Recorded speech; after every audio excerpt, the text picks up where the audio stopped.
welcome to my July wrap-up, August TBR. Let's start with what I read this July. I read If It Makes You Happy. This book follows high school senior Winnie as she goes through her last high school summer working at her grandmother's diner. She learns that there's going to be a cooking competition in town, and she attempts to sign up in order to win the money to help her grandmother pay for a new kitchen for the diner. I gave this book a 4 out of 5 stars. I thought it was super sweet and cute, but I did think that a few things could have been developed a little bit more, such as the actual cooking competition. I would have liked to see a few more scenes from that, but I really like that this book portrayed non-traditional relationships for young adults, such as, queer platonic relationships, consensual non-monogamy. I really like that Winnie was fat. I think that there isn't a lot of positive fat representation in YA fiction.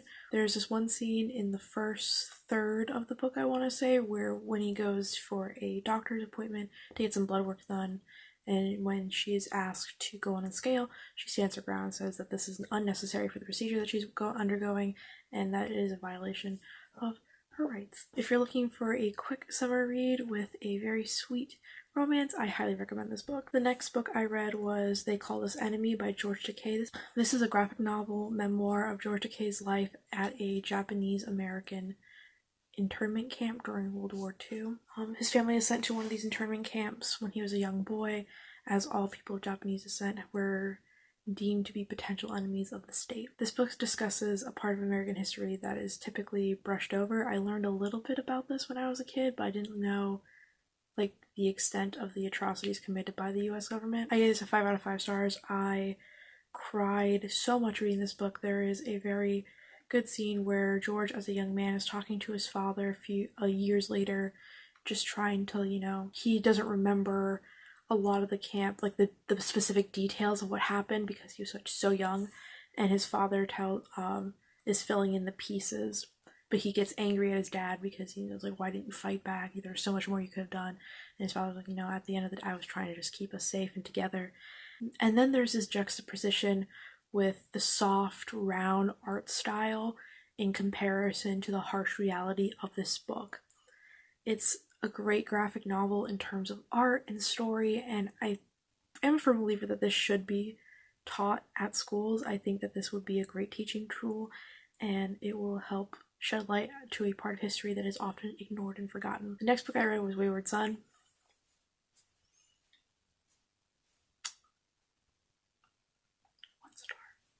It was not a good book. I did not enjoy it. I'm going to be making a video about it because it's terrible, and I think that young viewers should be warned about what they are going to be getting themselves into if they read this book. I probably won't read the last book. It's not good. After that, I read You Should See Me in a Crown. This book. Alright, so Liz Leidy is a senior in high school, and she's just kind of been existing at the edges, trying not to stand out, but just, but doing well enough to, get good grades and get into her dream college. But when she doesn't get a certain scholarship, all these dreams are suddenly dashed across the rocks until her younger brother comes up with an idea. If you run for prom queen and win, you get a scholarship. So now she has to run for prom queen. And oh my god, this is such a sweet book. It has my whole heart. I loved it. I loved every second of it. I gave it 5 out of 5 stars. It's such a sweet high school romance. So Liz is queer. I don't believe they mention whether or not she's, lesbian, bi, or just identified as queer, but it's just pure fluff and sweetness, and it was like eating cotton candy. As soon as I would just, I was flying through the book. It was so good. It's the right amount of plot and character and romance and drama, and I loved every second of it. I really liked Liz and Mac's relationship. I thought they worked very well off of each other and they had a lot of good chemistry. And as somebody who was one of the only out queer kids at a Catholic high school, it reminded me a lot of my own experience, what it was like growing up being, one of the few kids that was queer. But the ending was so much more than I could have hoped for. It just gave me so much hope, it felt like going through high school again, but you know, with a better ending, and I thoroughly enjoyed it. After that, I read This Is How You Lose the Time War. So this book follows Red and Blue as they attempt to turn the tide in their agency's favor, all while leaving letters in odd places to each other. I listened to this as an audiobook because I believe I said this in my June wrap-up, July TBR, that the last audiobook I listened to was a book called Arthur Mervyn, and it was terrible.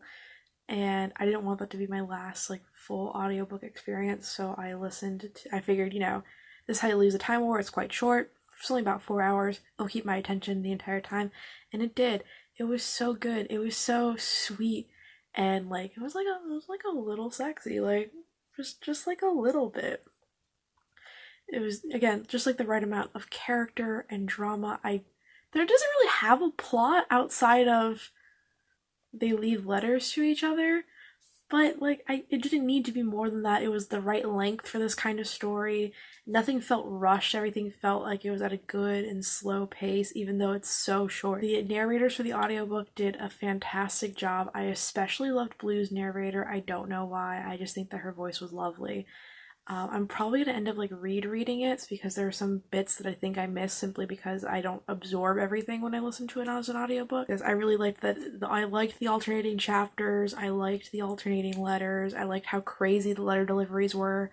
It's a good book. It's a good one. I then read a graphic novel called American Vampire. Well, it's technically a series of comics. I read volume 1 of American Vampire is what I should say. The main story of this book takes place in the 1920s in Los Angeles, but the story truly begins in the late 1800s. And this is the origin story of the American vampire, a daywalker, incredibly fast, strong, and this was so disappointing. I gave this 2 stars because I did enjoy the art. The art was very good, and the covers are immaculate. However, it was not good.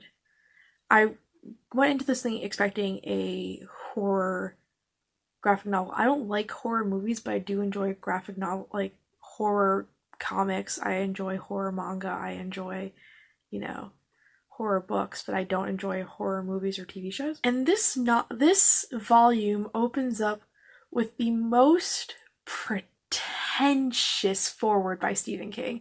When I say pretentious, I mean pretentious. It's like, what's a vampire? No more of these southern gentlemen, these vampiric PIs that drink Bloody Marys and work at night. They're killers. They're grungy, like shit like that. And I was like, okay, all right, calm down, Edgelord. It ain't that deep. But you know, I figured Stephen King, he kind of earned his like being pretentious. You know, he has a huge body of work, incredibly successful. So, you know, I brushed it off. I was like, hey, you know, he's old. He deserves this. Like, but that was a red flag, and I didn't listen to it. I was genuinely extremely disappointed because I really wanted to like this. The art style was great. The cover was fantastic. The premise of, you know, that different, like, your nationality can affect you, like your vampirism. What I thought that was pretty neat. And then it was fucking awful. Like, it was so like, it wasn't good. And I don't know if this is because I'm very disappointed. I don't know if this is because, you know, Stephen King isn't a graphic novel writer. He's a writer. Could it be that I just don't understand it? Everyone in like the reviews was like, oh yeah, this is a 4, this is a 5. I was like, this is a 2 at most. Might even bump it down to 1, it was that bad. There's just so much like sexual violence and then like sexualized violence that just, it turned me off so much. Like, if you want something to be scary, like, there's so many other ways to do it other than sexual assault. There's a scene where in the background of the panels there is a dismembered woman entirely naked with like a hood over her head, and she's like suspended in chains, and the scene would have played out exactly the same had that not been drawn. It was not good. The story wasn't good. They shoehorned this weird romantic subplot at like the very end for one of the side characters, but it was like this man and his goddaughter who was like 30 years younger than him. Well, now everyone's gonna be like, well, your great taste in comics sucks, because I read Lumberjanes volumes 1 and 2 and I gave them 5 stars. The Lumberjanes follows a group of scouts, Lumberjane scouts, from Roanoke Cabin as they uncover a mystery, and nothing is going to stop them from figuring out the truth. 5 stars. Both of them I gave 5 stars. They were super cute. It was super sweet. As you can see, I also really enjoy the fluffy stuff. These 2 volumes made me nostalgic for a summer camp I've never went to. Just like, you know, the power of friend. Like I love all those cliches. The power of friendship, magic. If we stick together, we can do anything. I also liked like the weird girl rep. What I mean by that is, you know, like these girls were like super weirdly into, you know, capture the flag and making bracelets. And I just really enjoyed it. It was super sweet, and it was just like a nice little distraction, especially after reading that shitty fucking American Vampire bullshit. I think my favorite character is Jen, the Roanoke cabin counselor. I just think she's so earnest and she's just doing her best, and I just feel so bad for her because everyone's like, Jen, lighten up. I'm like, no, Jen, you're doing great, sweetie. I recommend both of them. They're just fun, and I love Noelle Stevenson. I'm just lovely. And so I just finished Priory of the Orange Tree. This is probably the thickest book I've ever read in my entire life. That's wild. I think the thickest book I've read prior to this is Crest by Marissa Meyer. Priory follows 4 people, Tane, Iad, Loth, and Nicolaus, separated by distance and beliefs as they go through various motions into this incredibly weaved plot. Eventually they have to join forces, come together, and face against a great threat. And I gave this 5 out of 5 stars because I am trash, I am predictable, and I will never change. I loved this book. It was so good. The world building is fantastic. Each character feels distinct, and their voice, you can really hear their voice in the story, and the overarching plot is, to me, was incredibly satisfying. Reading it, you can tell that Iad was either supposed to be the main character, like there wasn't supposed to be 4 different narratives being woven here, or that this was the author's favorite, or yeah, she was the author's favorite character. She gets most of the screen time, most of the plot points involve her, but it was still incredibly enjoyable.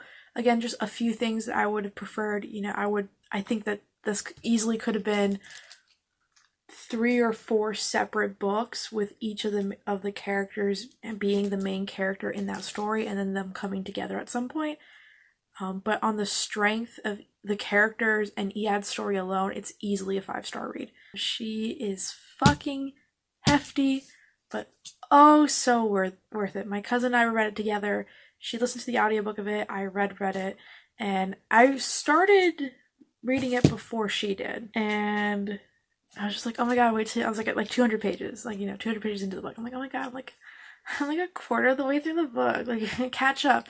And then within a couple days, she's like, yeah, I'm at page 600, keep up. Oh my god, reading it with her made it so much more enjoyable, and now I finally understand why people do like book clubs and like read-alongs and readathons. It's just nice.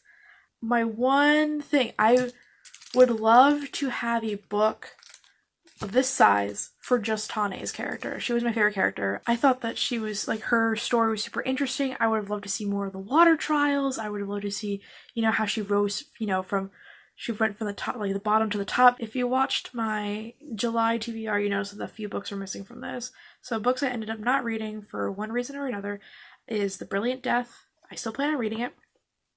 I ended up getting Priory and another book from my library. I had them on hold for a while, and I finally got them, so I figured I would read them before I left for school. And I plan on finishing The Brilliant Death sometime this month.